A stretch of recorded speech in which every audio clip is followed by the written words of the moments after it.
अस्सलामुअलैकुम। आज हम एक नया प्रोग्राम बनाएंगे और उसमें हम प्रैक्टिस करेंगे अपने मॉड्यूलस के अर्थमेटिक ऑपरेटर को। हमने पढ़ा था कि हमारे पास एक अर्थमेटिक ऑपरेटर होता है जिसको हम परसेंटेज के साइन से रिप्रेजेंट करते हैं और इसका काम क्या होता है।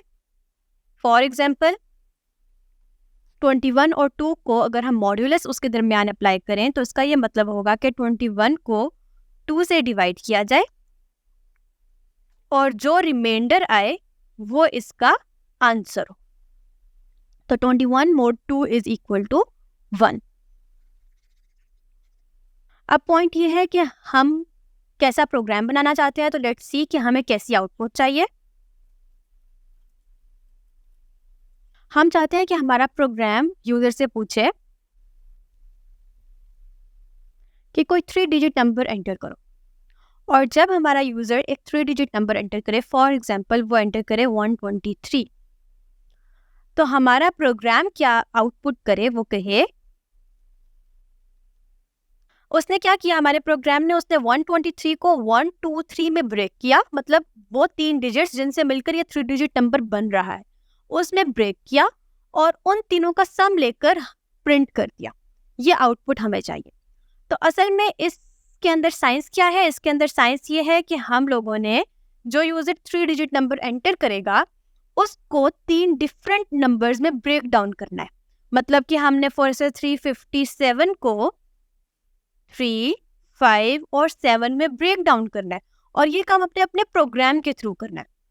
तो अगर हम इसके ऊपर डिग इन करें तो हम ये देख सकते हैं कि हमारे पास इसके 3 स्टेप्स होंगे। हम क्या करेंगे, पहला स्टेप 357 का 10 के साथ मोड लेंगे। ऐसा करने से हमारे पास क्या मैथमेटिक्स होगी, जब भी हम किसी नंबर का 10 से मोड लेंगे, 10 का मॉड्यूलस उसके साथ लेंगे, तो वो उसका सबसे आखिरी नंबर हमारा आंसर होगा, क्योंकि मॉड्यूलस रिमाइंडर रिटर्न करता है। तो ये हमारे पास आ जाएगा हमारा पहला डिजिट।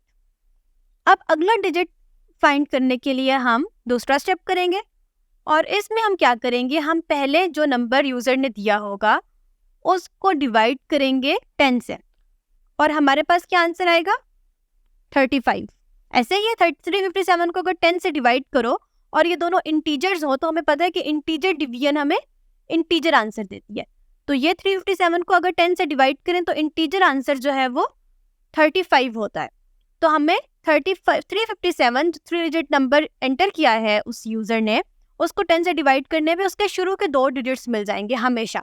और फिर हम क्या करेंगे, हम इन दोनों शुरू के 2 डिजिट्स में से आखिरी डिजिट निकालेंगे, और ये हम पिछले वाले तरीके से ही करेंगे।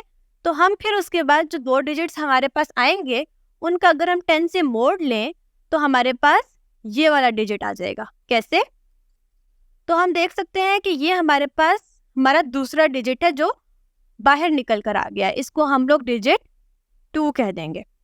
अब हमने इस 3 डिजिट नंबर में से 2 डिजिट्स निकाल लिए, डिजिट 1 भी निकाल लिया, डिजिट 2 भी निकाल लिया। अब तीसरा स्टेप हम क्या करेंगे, हम इस 3 डिजिट नंबर को 100 से डिवाइड करेंगे, और 100 से डिवाइड करने के लिए क्या होगा, ये डिवीजन होगी। और हम देख सकते हैं कि 100 को डिवाइड करने से हमारे पास आंसर 3 आ रहा है, जो असल में इसका पहला डिजिट है। तो किसी भी 3 डिजिट नंबर को 100 से डिवाइड करने पे हमें आंसर में उसका पहला डिजिट मिलता है। इंटीजर डिवीजन का आंसर इंटीजर होता है, इस वजह से पॉइंट्स इंक्लूडेड नहीं होंगे।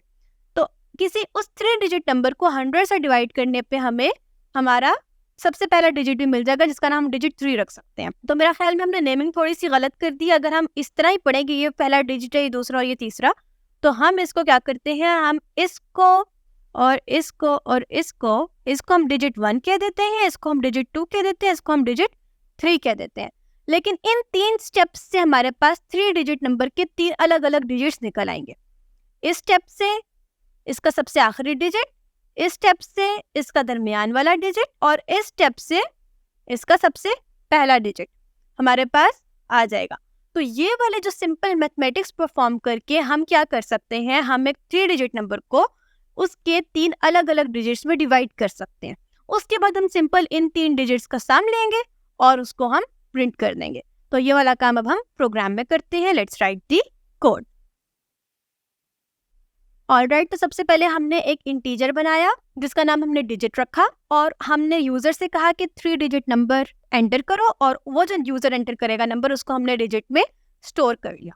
उसके बाद हम क्या करेंगे, उसके बाद हमने एक इफ स्टेटमेंट लगाई है जिसमें हम ये चेक कर रहे हैं कि वो डिजिट 3 डिजिट नंबर ही है या नहीं। तो हमें पता है कि 3 डिजिट नंबर 100 से लेके 999 तक होते हैं। तो हमने हमारे 2 रिलेशनल ऑपरेटर्स और एक लॉजिकल ऑपरेटर को मिलाकर एक ऐसी कंडीशन बनाई है कि डिजिट जो है वो 99 से बड़ा होना चाहिए और साथ में 1000 से छोटा होना चाहिए। तो हमारे पास हमेशा वही डिजिट आएगा जो 3 डिजिट नंबर होगा। अब इसके साथ हम क्या करेंगे, हम इस 3 डिजिट नंबर को D1, D2 और D3 के 3 डिफरेंट डिजिट्स में डिवाइड करना चाहते हैं, मतलब ब्रेक करना चाहते हैं।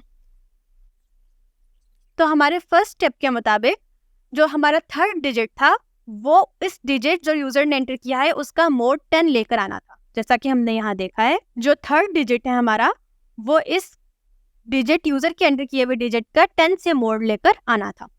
तो हमने वैसे कर लिया। उसके बाद हमने जो 2nd डिजिट है वो कैसे फाइंड करना है, तो हमने देखा था कि जो हमारा दरमियान वाला डिजिट है वो कैसे निकलना था। जो यूजर ने डिजिट एंटर किया है उसको 10 से डिवाइड करके जो आंसर आ रहा है उसका 10 से मोड लेकर, यही बात हमने यहाँ देखी थी। जो डिजिट यूजर ने एंटर किया उसको 10 से डिवाइड करके जो आंसर आ रहा है उसका 10 से मोड लेकर हमारा दरमियान वाला डिजिट निकलना था, और आखिरी डिजिट हमारा उस यूजर के एंटर किए हुए डिजिट को 100 से डिवाइड करके निकलना था।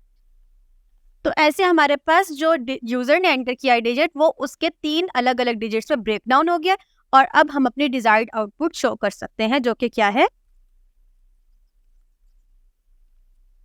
तो हम अपनी सी आउट स्टेटमेंट में लिखेंगे कि सम ऑफ D1 की वैल्यू, D2 की वैल्यू और D3 की वैल्यू, और इन सबका सम ये होगा।